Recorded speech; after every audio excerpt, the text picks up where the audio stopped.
Shortly after I started in the fall of 2023, we did a survey of all our student athletes, all 550 of them, and we asked them what enhancements would most impact their experience in a positive way. And the three big responses we got back was first and foremost mental health support, nutritional support, and NIL support.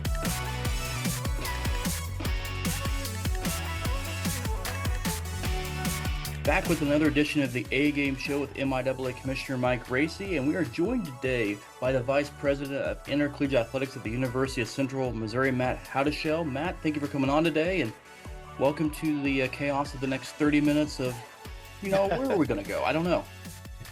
Well, Chris, appreciate the opportunity to be here today, and thank you, Mike, for the invitation.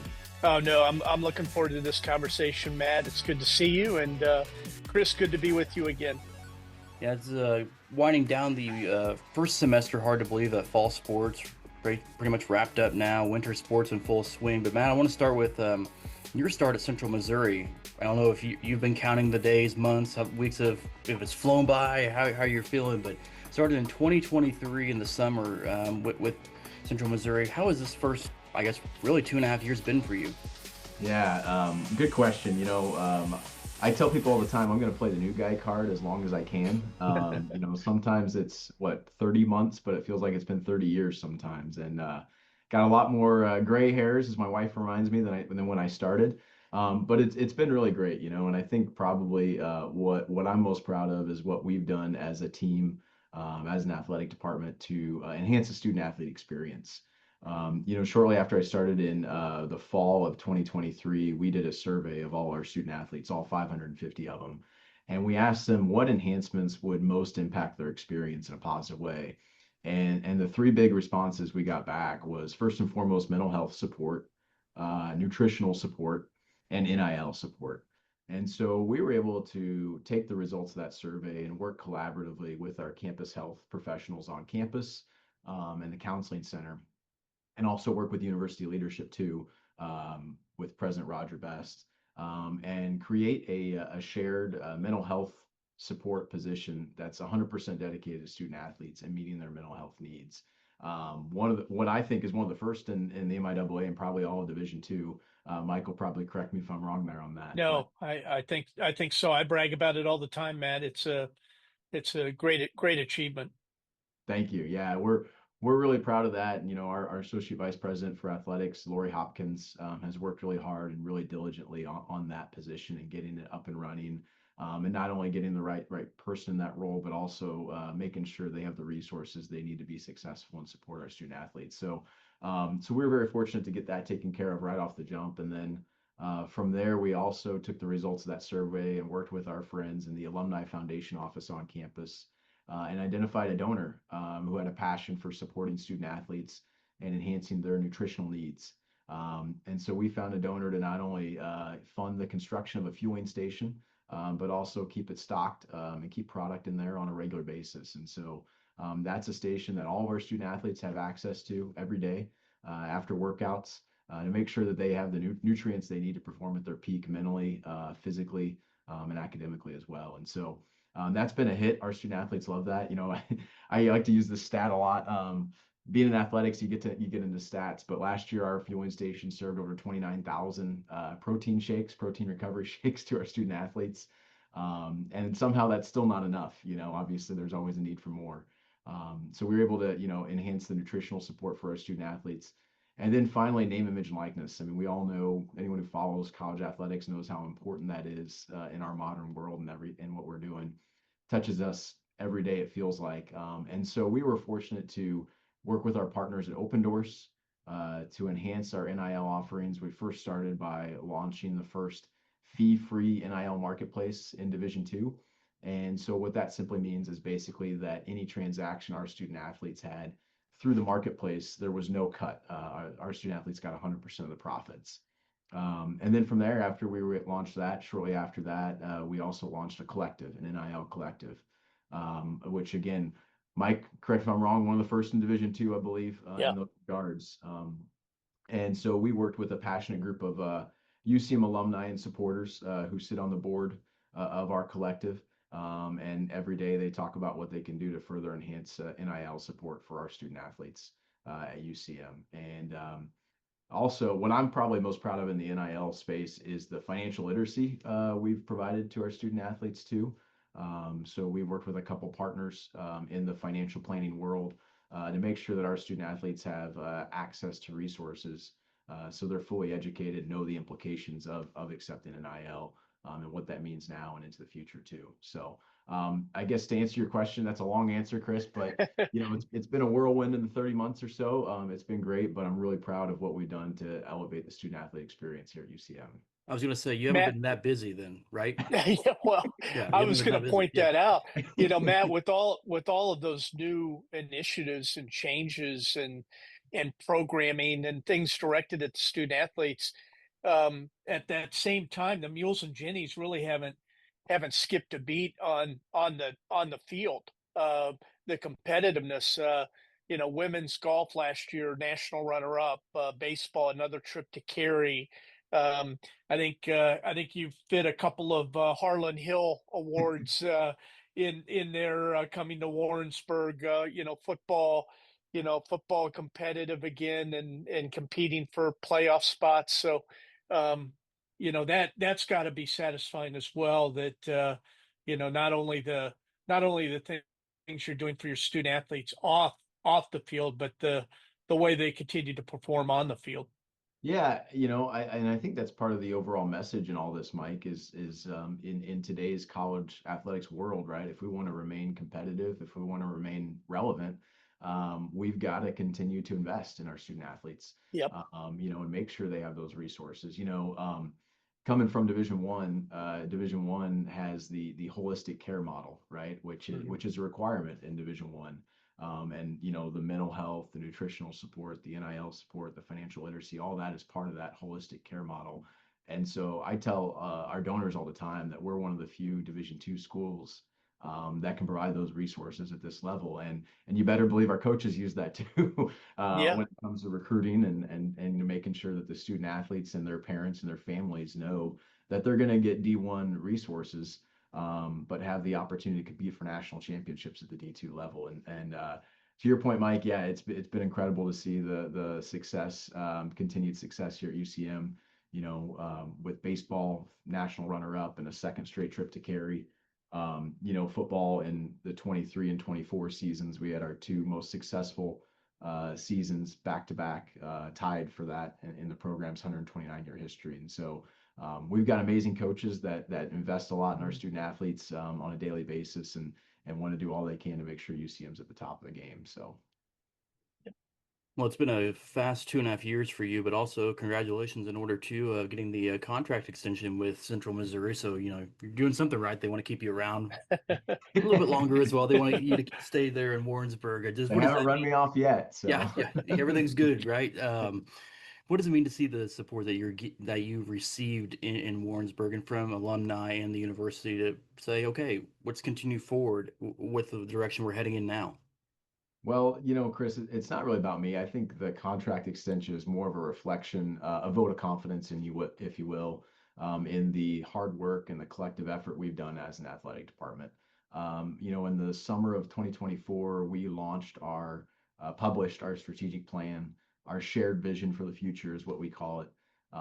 And so I'm really proud of the collective work that our student athletes, coaches, and staff have done on both the strategic plan and the master facility plan that we finalized at the same time and the progress we made. And so I think the contract extension is more of a vote of confidence in the collective work and progress we made on both of those things.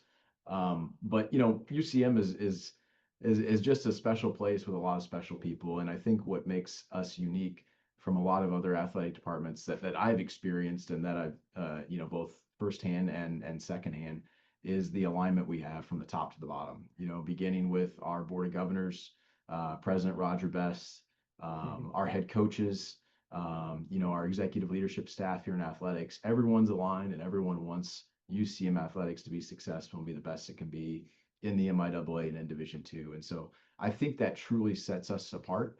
And so when we have that internal alignment, then people on the outside see that and they want to be a part of that and they gravitate towards it.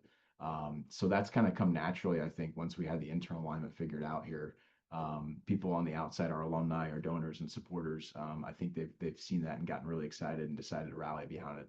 And then, from there, I'm just really fortunate to be at this place and stand on the shoulders of giants, because Jerry Hughes, the late great athletic director, was here for 40 years and did a lot of really good things here. And so, I think we're really fortunate to build on that great foundation that he laid here, as well as all the great work that Kathy Anderson did too. So, yeah, just really fortunate to be the right place, right time, and I like to think we're just getting started, Chris. So You talk about just getting started in the contract extension, but you had quite the run in the Big Sky Conference out there in Northern Arizona for, I think it was 12 years that you were a part of the athletic department, the DOP for football, I believe, too. Just coming from that Big Sky, Northern Arizona to Division II MIAA UCM, just what are the impressions MIAA's made on you, and what are maybe if there's similarities, some differences that you've noticed so far between the two? yeah, I think, Chris, I think the schools in the Big Sky Conference, and even in conferences like the Big Sky, what I would call the mid-major Division I schools, I think they're a lot more like us, like schools in the MIAA and the high-end Division II schools, than they probably want to admit. And then honestly, then they probably realize too. Yeah. Honestly, transparently, I didn't realize, until I got here, how similar these two levels are, to each other. I think first and foremost, what I think makes us most similar, obviously, is probably the financial part of it all. The budgets at that level aren't too different from the budgets here. And honestly, if they're going to be transparent with themselves, right? They're a lot more like us than they are like the schools they're chasing to try to keep up with. The Power 4 schools of the world, which is a whole different ballgame there. I think another thing that I think is very similar is just the leadership, at that conference, at that level, and the leadership we have here at this level. We're fortunate with Commissioner Racy, the group of athletic directors and SWAs we have in this league. I put on any level, any comparison with any Division I conference, as well as the head coaches too. Just a dedicated, passionate group of individuals who, at the end of the day, want the best for our student athletes. So I think there's a lot of similarities there in those regards. The talent level too of our student athletes is strikingly similar. I'm not going to guarantee anything, but I think a lot of people who come from the Division I level would be thoroughly impressed with the overall competitiveness and talent level of student athletes, at this level. So I think that's probably the similarities I see the most. Differences, I think the biggest one's probably going to be personnel at the end of the day. Staffing levels, are much different at our level than they are at the Division I, level. But I think that's a great opportunity for us. At this level, I tell young people all the time, you get to wear a lot of hats, right? You get your hands in a lot of different areas. You get experience in everything. That makes you more well-rounded. That makes you understand how all the parts come together to support the whole operation and our student athletes. And also forces us to be strategic too. Like, we need to focus on what is going to be the best return on our investment, right? What do we need to focus our efforts on, to enhance our department and our student athletes? So, Chris, that's probably a long, rambling answer to your question, but those are the things that I see are probably some similarities and differences. Matt, one thing too that strikes me as very similar, especially when you're talking Big Sky and MIAA, is just the support that institutions in both of those conferences get from their local communities. Yep. And, I think I have coaches tell me this all the time when they come to Kansas City for MIAA Madness in our basketball tournament, and just walking into Municipal Auditorium and the atmosphere and how electric that building is in Mhm. March, and it becomes electric because the fans that come from Warrensburg, the fans that come from Pittsburgh, the fans that travel from Hayes, the people that come to Kansas City to support their school. And I know you saw that in the Big Sky as well. So talk a little bit about just that community support that you see in the MIAA as compared to the Big Sky. Yeah, and I think, Mike, to that point, it's very similar. And I would even say at a certain point, it's even more loyal, more passionate. in the MIAA because our towns are college towns. They're truly college towns. Warrensburg's a population of about 20,000. And UCM athletics is one of the biggest things going on in this town. And Yeah. so we've got a great community of committed and supportive, donors and alumni here who are very passionate. When you look at the Big Sky Conference and even, mid-major Division I conferences like that, they're in larger metropolitan areas, Yeah. Flagstaff, Arizona, 75,000 people. And so lots of activities to do on the weekend that take people's focus away from what's going on maybe on a Saturday afternoon. And so I would even put the community support not just on par, Mike, but I'd say it rivals some of those mid-major Division Ones. And to your point about the MIAA madness in Kansas City, our basketball tournament, the atmosphere there, I like to think it's mostly because of people from Warrensburg and not some of those other communities you mentioned, but Fair we'll let enough. that Fair one go. enough. But the overall atmosphere and the environment and the experience that our fans and our student athletes get, I'd put that on par with any mid-major Division One basketball tournament because it is centrally located, because people do come from all over. Again, comparing it maybe to the Big Sky, where that basketball tournament is more geographically isolated, and especially when you get out west, it's more difficult to get to those tournaments. So you have less people from the schools coming.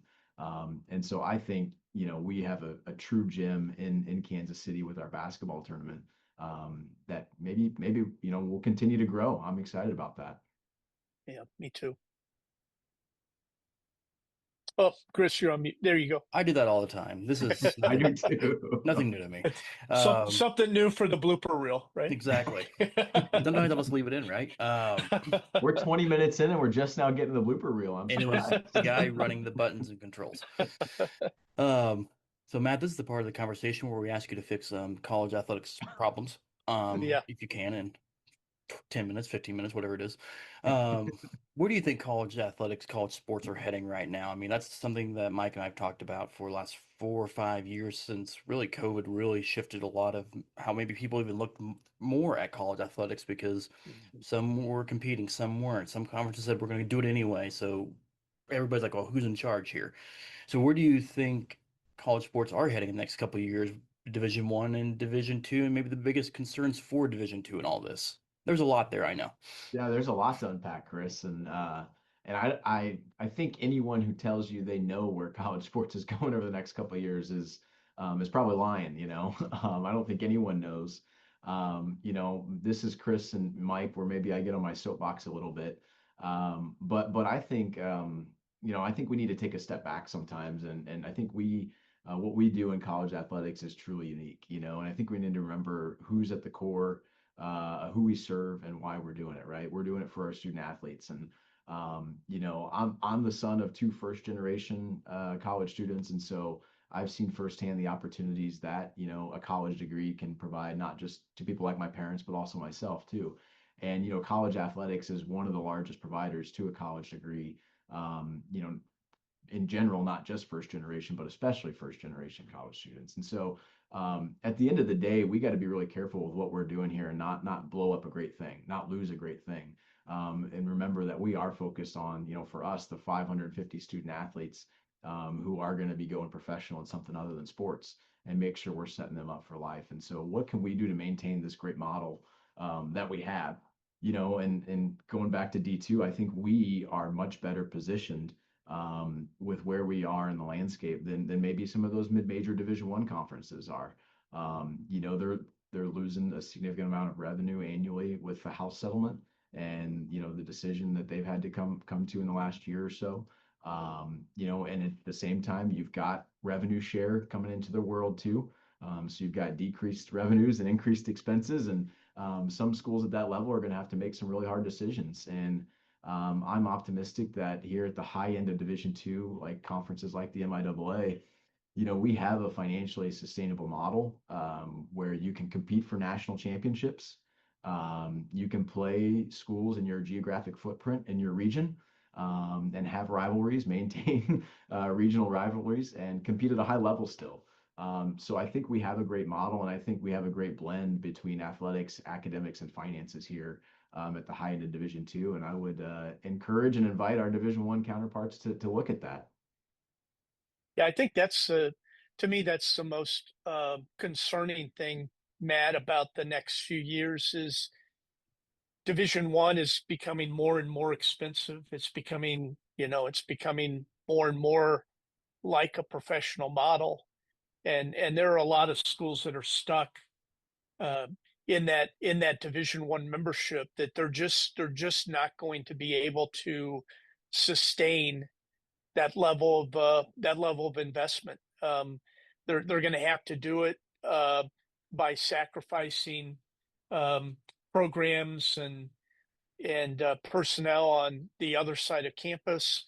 They're going to have to um, tax their student body more than they're doing right now with student fees and other ways to generate that type of revenue for the athletic department, and that's not sustainable. And I join you in welcoming schools, especially in our neighborhood, that might be looking for a place that does make more financial sense, and I think provides student athletes an even better experience.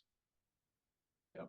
I agree with that, Mike. And to take it even maybe a step further too, some of the schools in the mid-major Division Is, right? Not just facing the financial pressures, but they continue to chase something they're never going to catch. Right? They're trying to quote unquote keep up with the Joneses, and at the Power Four level or even some of the Group of Five level. And here at the high end of Division II, right? We know exactly who we are. We know who we want to be. We want to be the best Division II conference in the country, and we want to compete for national championships. We want to do it in a financially sustainable model, and I think we have that here. And so they're going to have to make some very hard decisions here in the very near future, Mike. I agree with you 100% on that. Yeah. And part of that for maybe the mid majors, the FCS, it feels like it's like if we have to make a decision to move down, so to speak, we're going to be looked upon negatively. But in this day and age, it's like you said, Matt, it's Power Four, and then everybody else when it comes to that the economic model of this. Is that something that maybe some have to overcome? Is there's nothing wrong with changing your plan, especially when you aren't able to keep up with the Power Fours or in the bigger ones, even inside the Power Four too. Yeah, absolutely. And I would even say, this is something we've talked about, maybe we think outside the box. Maybe it's not the current structure or model that we know and see today. Maybe there's something new and better in the future, right? Everything's changing at this point in time in college athletics. So who says the current structure, the current restrictions have to be here in this model? So if there's something that works better for the whole, I think we're open to exploring something like that. Yeah, that you said earlier, Matt, the opportunity to step back. And I don't think we do that very well in college athletics, probably in higher education, Mhm. of stepping back and assessing, okay, this is where we're at, this is what we do, this is how we do it. Is it right to keep doing it that way, or is there a better model? And I think this is the opportunity for everybody to step back together and really ask those difficult questions. Is there a better way to organize? Is there a better system that allows schools to have an appropriate investment in athletics and provide the absolute maximum student athlete experience? And we can't say that that's happening everywhere. Yep. All right, Matt. Not that you haven't been busy the first 2.5 years in Warrensburg, because clearly you haven't, or anything. I don't know. But looking ahead now, we'll get you out of here on this question of maybe some new projects on the horizon that you can share, and some stuff that you hope, or at least you have on your goal list or tackle list here in the next few years that you would like to see Central Missouri continue to do or look to do. Well, the goal list is pretty long, so I won't bore you with all those things.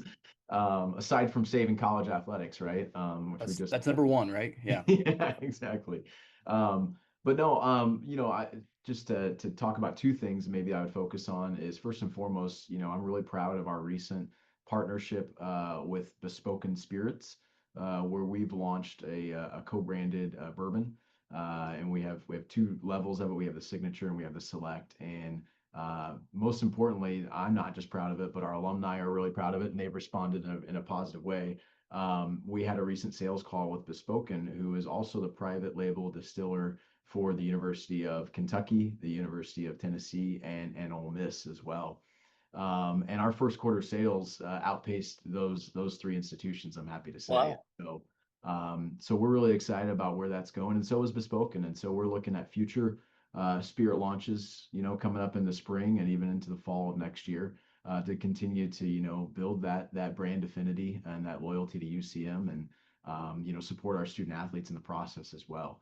So we're really Yeah, excited Matt, about. what on Yeah. that, how do the student athletes benefit from that? Is there an NIL Yep. connection with that? Yeah. There's a connection to the athletic department and to our Central Stable Collective as well. And so very unique partnership, and we're really, excited about the direction of that, and grateful for all the work that our collective board has done to get that going.